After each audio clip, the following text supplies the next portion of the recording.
Lorsqu'après avoir pris sa douche, Edmond Favreau voulut ouvrir la porte de la salle de bain, la poignée lui resta dans la main. Et il se retrouva enfermé à l'intérieur, comme dans une comédie de boulevard. Edmond Favreau se mit à appeler à l'aide, mais en fait il ne s'attendait pas vraiment à recevoir de réponse.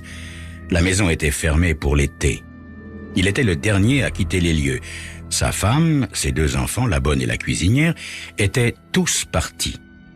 Les membres de la maisonnée se dispersant en divers endroits pour la période des grandes vacances. Il était d'ailleurs lui-même sur le point de partir pour son chalet dans les Pyrénées afin de travailler à son livre. La salle de bain, petite et étroite, faisait en gros 1,80 m sur 3 mètres. Elle se trouvait au sous-sol de la vieille maison et n'avait pas de fenêtre. Personne à l'extérieur ne pouvait entendre ses cris. Il n'avait aucun outil à sa disposition. La porte, impossible à ouvrir, était épaisse et résistante avec toutes les garanties de solidité et de finition qu'offraient les portes à l'ancienne.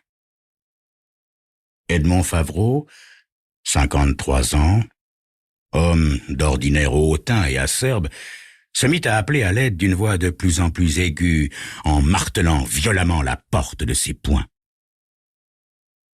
Lorsqu'il entendit le léger frôlement, il était affalé par terre dans son peignoir pourpre, ne sachant trop combien de temps s'était écoulé. Il tourna la tête et vit un petit bout de papier blanc qu'on avait glissé sous la porte. Il le ramassa et lut le message tapé à la machine. « Cher pingre, si tu veux sortir de là, espèce de salaud, signe ce chèque. Une signature authentique. » Et c'était signé Barberousse. Après avoir lu le billet, Edmond Favreau s'aperçut que l'un de ses chèques vierges avait été passé sous la porte avec un stylo. Alors, il comprit tout. « Annick! Enfin, tout ça est puéril et stupide. Tu sais à quel point je déteste les farces. Ouvre cette porte immédiatement !» Plusieurs secondes passèrent. « J'attends, Annick. Tu m'entends ? Je suis très fâché contre toi. Allons, dépêche-toi d'ouvrir cette porte. » C'est vrai, Annick avait toujours été puérile. Ce trait de caractère, déjà difficilement supportable quand elle était jeune et jolie, devenait parfaitement insoutenable maintenant qu'elle était moins jolie et qu'elle frisait la quarantaine. Et heureusement, elle était toujours aussi riche. C'était d'ailleurs pour cette raison qu'il l'avait épousée 18 ans auparavant. Sitôt marié, il s'était consacré à la gestion de la fortune de son épouse et à l'écriture du chef-d'œuvre qu'il portait en lui, il en était certain. Annick avait donné naissance à 2 enfants désordonnés et bruyants, un garçon et une fille qui avaient maintenant respectivement 10 et 9 ans. Annick était aujourd'hui plus grassouillette, plus nerveuse, mais toujours gentille et facile à intimider. Lui était plus maigre, plus sec, et il n'avait toujours pas livré son chef-d'œuvre, mais ça ne saurait tarder. « Annick, laisse-moi sortir! Dépêche-toi! Qu'est-ce qui te prend, voyons? Annick !» Edmond renonça à donner des ordres. Il était fermement résolu à ne pas donner à sa femme la satisfaction de l'entendre supplier. Finalement, un autre message apparut sous la porte. « Crétin, signe ce chèque ou tu mourras, sale vache. C'est ta dernière chance, vieil avare. » Signé Barberousse. Tout comme le premier billet, celui-ci était bourré de fautes d'orthographe. C'était grotesque. Tout à fait le genre d'Annick. Les fautes d'orthographe étaient-elles intentionnelles ou imputables à son incompétence congénitale ? Peut-être essayait-elle de lui faire croire que l'auteur de cette stupide plaisanterie était quelqu'un d'autre, mais qui? Henri? Catherine? Leurs enfants? Non. Henri et Catherine s'étaient arrangés pour passer une semaine chez leurs amis, les Cabrel, avant de partir en camp de vacances, chez les scouts. Un camp de vacances très huppé, mais horriblement coûteux. Par souci d'économie, d'ailleurs, Edmond avait refusé de donner aux deux enfants de l'argent de poche pour s'acheter des bonbons et des jus de fruits à la boutique du camp. Pas de gaspillage. Bien sûr, il y avait Sophie. Ah, Sophie. Edmond avait toujours eu beaucoup plus de succès avec les secrétaires qu'avec sa muse. Mais les muses, il en était convaincu, n'écrivaient pas de lettres désagréables après une rupture, ni ne téléphonaient en larmes au beau milieu de la nuit, et ne passaient pas leur temps à réclamer de l'argent. De toute manière, Sophie était chez ses parents, sur la Côte d'Azur. Non, ça ne pouvait être qu'Annick. Elle n'était pas, comme elle l'avait prétendu, partie chez sa sœur Martine la veille. Martine était la première sœur chez qui Annick devait faire étape durant l'été. Il y avait en tout 5 sœurs, avec 5 maisons et 5 brochettes de beaux-frères, de neveux et nièces.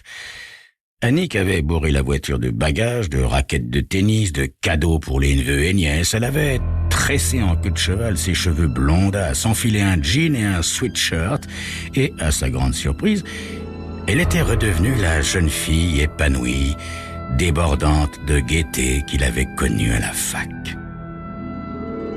Donc, Annick n'était pas allée chez sa sœur Martine. Elle était revenue en secret. Et pourquoi? Voulait-elle se venger de la vie qu'il lui faisait mener? Prisonnier dans sa salle de bain, Edmond Favreau se demande qui est la mystérieuse personne qui le séquestre et qui lui fait passer des messages sous la porte exigeant des chèques en blanc signés pour sa libération. Sa femme, Annick, serait-elle revenue de vacances? Mais pour quel motif? La vengeance, c'est certain. Elle lui faisait payer toutes les misères qu'il lui avait fait subir, les brimades, les critiques cinglantes, les humiliations en public et en privé. Elle lui faisait payer le fait qu'il la dominait en tout. Elle se vengeait des aventures qu'il avait eues avec ses secrétaires, de la façon dont il traitait les enfants. À présent, elle le tenait. Il était pris au piège. Elle devait savourer son triomphe, jubiler silencieusement derrière la lourde porte. Il l'avait sous-estimée. Il l'avait toujours considérée comme une femme effacée, faible, inoffensive, gentille, en un mot, nulle. Mais maintenant, il avait presque du respect pour elle. Il signa le chèque en blanc et le poussa sous la porte. Et il attendit que la porte s'ouvre. « Annick, s'il te plaît !» Toujours rien. Au prix d'un gros effort, il cessa d'appeler sa femme. Il n'aurait su dire combien de temps s'était écoulé. Des heures et des heures, certainement. 3 autres chèques avaient été glissés sous la porte, et il y avait eu un autre message, toujours bourré de fautes d'orthographe. « Radin, merci quand même, salopard. Signe encore cela, sinon, signé Barberousse. » Et tous les chèques étaient vierges. Soudain, Edmond se figea, regardant avec stupéfaction le nom de la banque qui était inscrit sur les chèques. Il s'en apercevait seulement maintenant. C'était sa banque à lui, son compte personnel, non le compte commun qu'il partageait avec Annick. C'était son compte secret qu'il avait édifié grâce à des prélèvements suprêmement habiles et indétectables, enfin du moins l'avait-il cru, effectués sur leur compte commun, c'est-à-dire sur l'argent d'Annick. et transféré sur un autre compte dans une autre banque, son compte secret.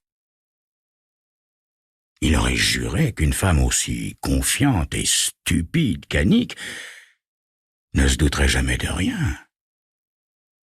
Et pourtant, elle savait.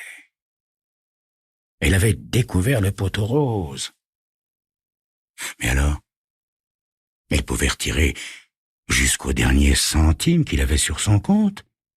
Cet argent qu'il lui avait patiemment volé pendant toutes ces années, son argent à lui. Elle pouvait le ruiner avec ses maudits chèques en blanc. Oh, la garce. Là, elle allait trop loin, beaucoup trop loin. Il la tuerait. Il la tuerait, c'était décidé. Il se recroquevilla dans sa robe de chambre, à genoux sur le carrelage. Il avait signé les 3 chèques. Les jours avaient passé, mais dans cette pièce dépourvue de fenêtre, il n'aurait su dire exactement combien. Il pouvait se désaltérer avec l'eau du robinet, mais il n'avait rien mangé, rien.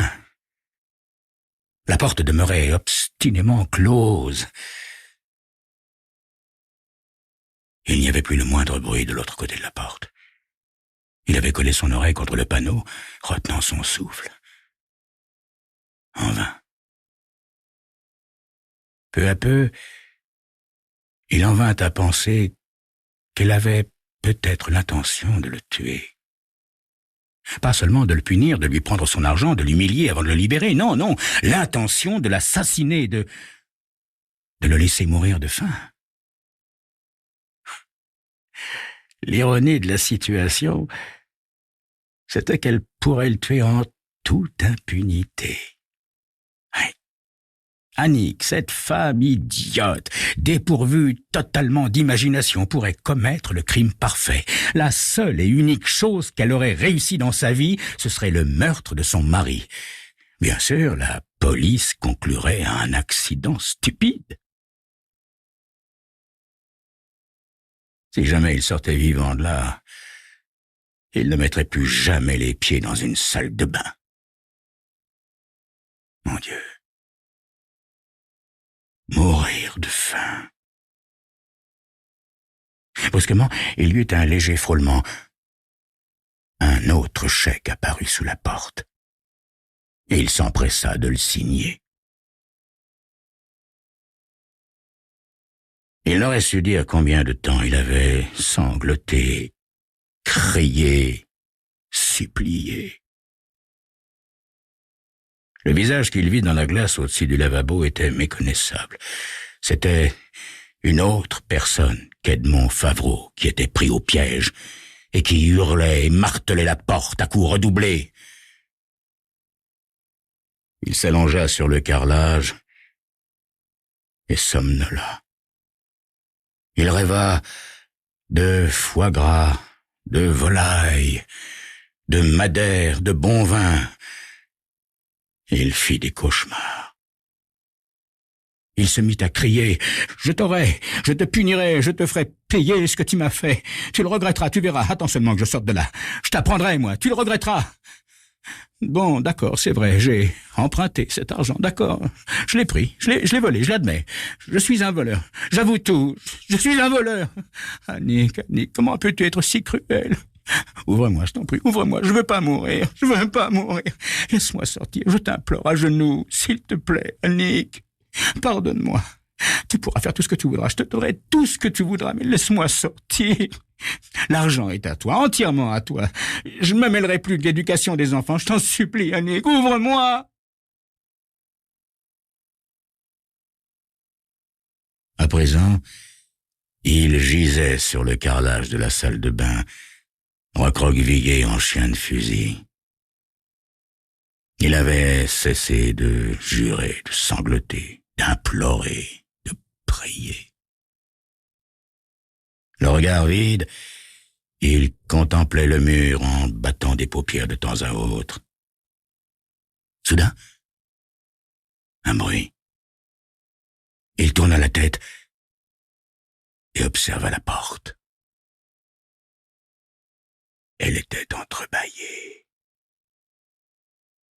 Il la fixa un moment, les yeux vitreux, comme s'il avait du mal à enregistrer ce qu'il voyait. Enfin, il déplia son corps maigre avec précaution, comme pour éviter d'effaroucher la porte. Puis brusquement, il poussa un cri aigu et trotta à 4 pattes vers le seuil. Il s'échappa. Il était libre. Un peu plus tard, Edmond Favreau se mit péniblement debout. Il resta quelques secondes immobile, le visage dépourvu de toute expression. Enfin, il entreprit d'épousseter son peignoir avec les mains, lentement, puis de plus en plus vite. Armé d'un revolver de calibre 22, Edmond Favreau tenta de tuer son épouse Annick, tandis que celle-ci, attablée avec sa sœur Martine dans un restaurant bordelais très huppé, dégustait une délicieuse lamproie. Edmond Favreau n'était pas rasé et portait pour tout vêtement un peignoir pourpre. Il parvint à tirer une fois, plus ou moins au jugé. La balle atteignit un serveur qui pourtant avait repéré cet étrange client. La balle égratigna le bras du dit serveur, faisant voler en éclats une bouteille de Lafite Rothschild 1975, que le serveur portait sur un plateau. Des dégustateurs scandalisés se jetèrent sur Edmond Favreau et, dans leur juste indignation, le désarmèrent sans ménagement. Quand ils arrivèrent, les policiers secoururent Edmond Favreau et lui signifièrent son arrestation pour tentative de meurtre et divers autres délits. Edmond Favreau allait passer de nombreuses années derrière les barreaux. Tandis que la police l'emmenait de force, Favreau cria des insultes et des menaces assorties de considérations vengeresses sur les salles de bain en général et la sienne en particulier.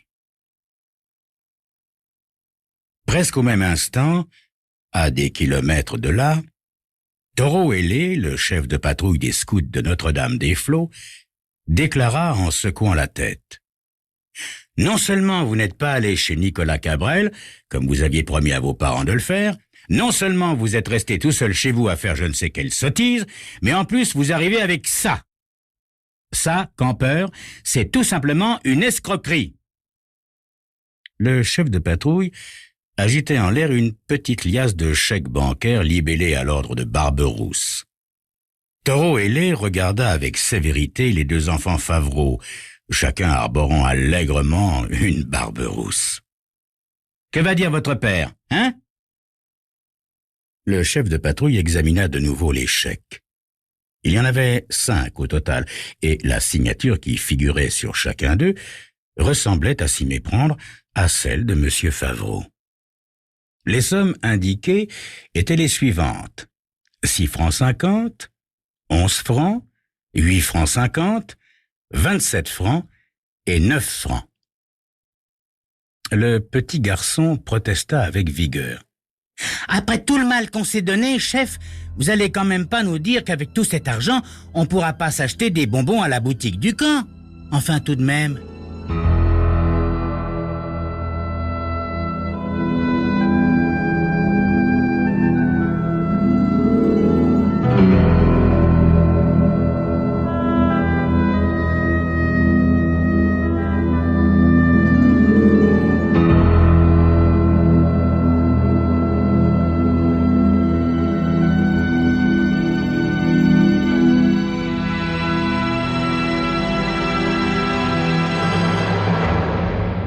Je vais te confier un secret. Si tu me le confies, ce sera plus un secret. Si, puisque tu le répéteras pas. Et ainsi de suite. C'est ainsi que le secret d'une personne devient le secret de tous. Le secret de Polichinelle, comme on dit. Surtout dans les petits villages des provinces reculées. Encore que ce genre de discours est également fréquent dans les grandes villes. À ceci que le secret de quelqu'un devient plus facilement le secret de tous quand le coin compte quelques milliers d'habitants plutôt que quelques millions. Bref, toujours est-il qu'un secret ne le reste pas longtemps dans une petite ville comme Neuvic-Dussel, en Corrèze. Surtout un secret comme celui-là. Un secret appartenant à l'aristocratie des secrets qui ne compte que deux éminentes catégories, n'est-ce pas? Le sexe et l'argent. Comme Berthe Mollet a passé les 95 ans, là, il s'agit d'argent, bien évidemment. En fait, il s'agit d'un magot dissimulé par une très vieille dame. Ce secret est tellement connu qu'il pourrait figurer sans peine sur le tableau d'affichage de la mairie. C'est dire. C'est ainsi qu'à Neuvic-Dussel, tous pensent que Berthe Mollet a une lessiveuse pleine de pièces d'or planquées quelque part dans sa ferme délabrée. Une quasi-ruine où elle vit en recluse depuis la mort de son mari, Joseph Mollet, survenu quelques années auparavant. Et à Neuvic-Dussel, les commentaires vont bon train. Ça doit représenter un fameux magot. Ah ben pour sûr. Vous avez une idée, vous? Bof, moi je dirais entre 5 et 800 000 francs, au bas mot. Au bas. Vous avez une idée, vous? Une idée de quoi? Ben, d'où qu'il est planqué. Ah ça, mystère profond. Je me demande pourquoi elle ne le place pas à la banque, son magot. Mais oui, pourquoi? La raison est toute simple. De son vivant, Joseph Mollet n'a jamais fait mystère de son mépris de la chose bancaire. Pas confiance, nom de Dieu! C'est qu'il avait du bien, le Joseph. Des terres, des bêtes, des forêts. Ceci étant, l'opinion générale tourne autour des 3-4 millions. Nouveaux, bien sûr. Remarquez, si personne n'est capable de dire d'où elle vient, cette opinion générale, qui l'a établie, on raconte que c'est la Berthe elle-même qui l'aurait un jour énoncée. Ouais. Seulement, à 95 ans passés, on a parfois tendance à une certaine confusion dans ses propos, n'est-ce pas? Même si on jouit d'une santé relativement bonne. À Neuvic-Dussel, tous s'accordent pourtant sur un point. Quelle que soit l'importance du trésor, la Berthe est assez vieille et stupide pour conserver l'argent caché chez elle. Et ça en fait maugréer plus d'un. Tenez, le père Lamazière, par exemple. Le père Lamazière, curé de la paroisse de la Berthe, s'en inquiète même particulièrement. Il sait en effet que la confiance puérile que la Berthe accorde aux habitants de Neuvic-Dussel n'est plus aussi justifiée qu'elle a pu l'être autrefois. La bourgade, suivant le progrès vaille que vaille, a aujourd'hui son quota de cambriolage, de violence et de crimes de sang. Dans ce cas, si la Berthe garde réellement de l'or chez elle, le père Lamazière aimerait bien qu'elle l'en retirât pour le ranger en un lieu plus sûr, à la banque. D'abord pour sa sécurité personnelle, bien entendu, mais également pour une autre bonne raison. Eh oui. En effet, ce que laissera la vieille dame ira directement par testament à l'église. N'est-ce pas? En tout cas, ainsi en avait été décidé par Joseph Mollet peu de temps avant sa propre mort. Cependant, le curé ne veut surtout pas affoler la Berthe en l'effrayant avec des histoires de voleurs susceptibles de venir la nuit pour la cambrioler, avec ou sans violence. Non. Il préfère la convaincre de l'importance d'investir l'argent, enfin, l'or. Mieux vaut la persuader que, quoi qu'ait pu en dire feu son mari, le Joseph, l'argent, enfin, l'or, serait plus en sécurité à la banque. C'est ainsi que, depuis la disparition du Joseph Mollet, le père Lamazière rend visite à la Berthe au moins une fois par semaine, sans oser toutefois faire la moindre allusion au magot caché. Patience et longueur de temps, n'est-ce pas? Jusqu'à ce jour neigeux de décembre, où le brave curé se résout à lui parler ouvertement. J'hésitais à aborder ce sujet avec vous, la Berthe, parce qu'il me déplaît de me mêler des affaires personnelles de mes paroissiens. Seulement, à Neuvic, le bruit court, n'est-ce pas, que le Joseph dissimulait dans cette maison une importante somme d'or, d'argent, et qu'après lui, vous avez continué à le faire. Le vieux curé et la Berthe se tiennent dans la cuisine où la vieille dame vit désormais la majeure partie de son temps, assise sur son vieux tabouret dans le cantou, c'est-à-dire la vaste cheminée, seul élément de chauffage de la misérable bicoque. Berthe acquiesce. Joseph, il détestait les banques, monsieur le curé. Je n'avais pas confiance. Il disait que jamais il leur confierait un centime. C'est ce qu'il avait l'habitude de dire, monsieur le curé, le Joseph. Le curé hoche la tête avec commisération. Je comprends ce que vous éprouvez, la Berthe, mais il faut pas que votre argent dorme chez vous, alors qu'ailleurs il pourrait vous rapporter un intérêt, n'est-ce pas? Berthe Mollet lisse l'ourlet de sa robe du bout des doigts, réfléchit un long moment, puis hoche la tête. Vous savez, monsieur le curé, je souffre pas du péché de convoitise, moi. J'ai pas besoin d'argent en plus. La sécurité sociale me suffit.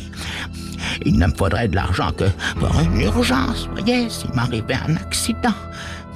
Dans ce cas, j'en possède amplement, n'est-ce pas? D'accord, Berthe. Amplement d'argent en cas de coup dur. Mais n'oubliez pas que s'il peut les soigner, l'argent peut les attirer aussi. Les coups. Les mauvais coups.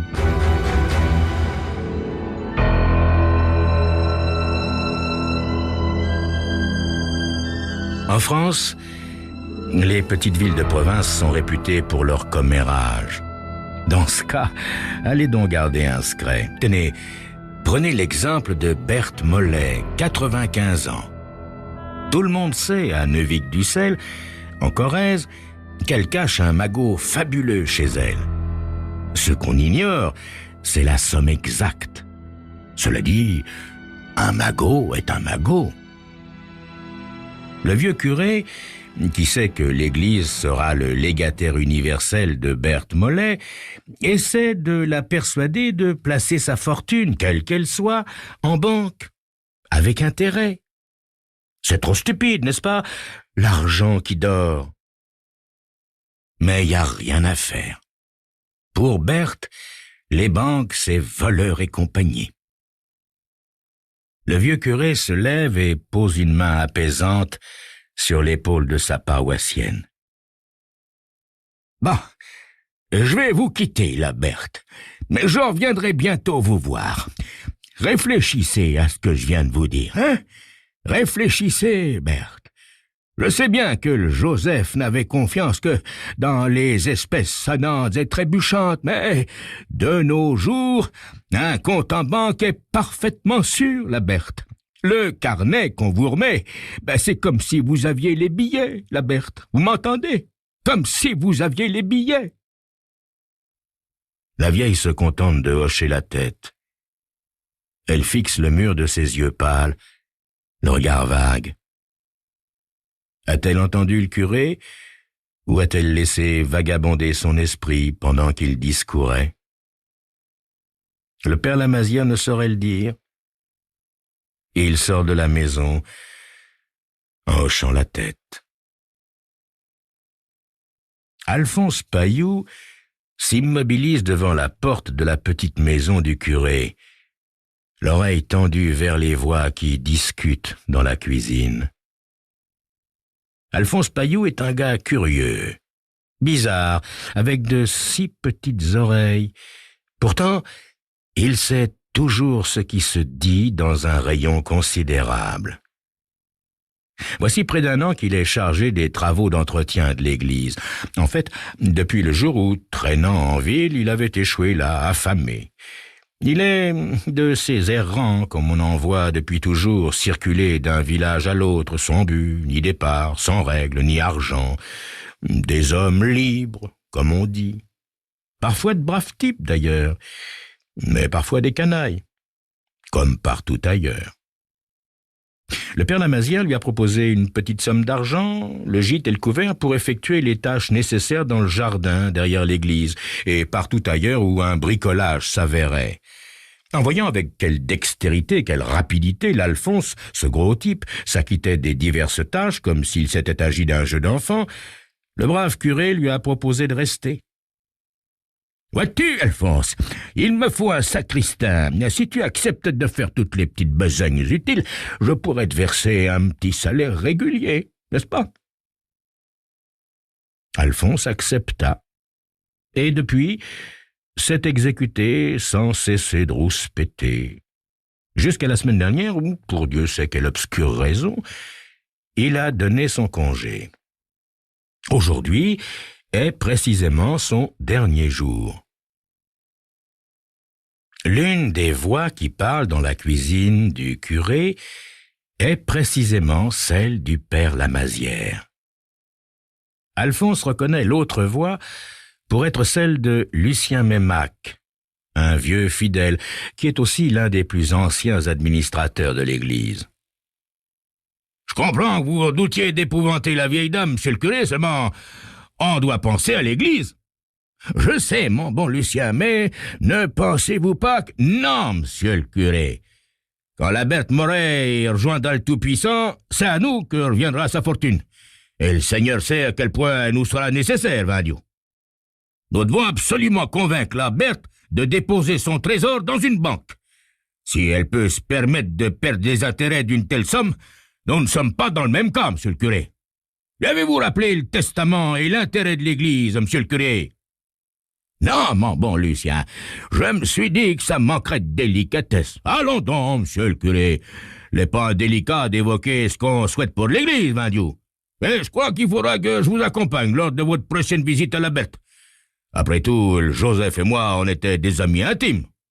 La Berthe s'en souviendra certainement et elle m'écoutera. L'Alphonse Pailloux n'a pas perdu une miette de ce dialogue. Et c'est avec un étrange sourire aux lèvres qu'il fit la pas de loup.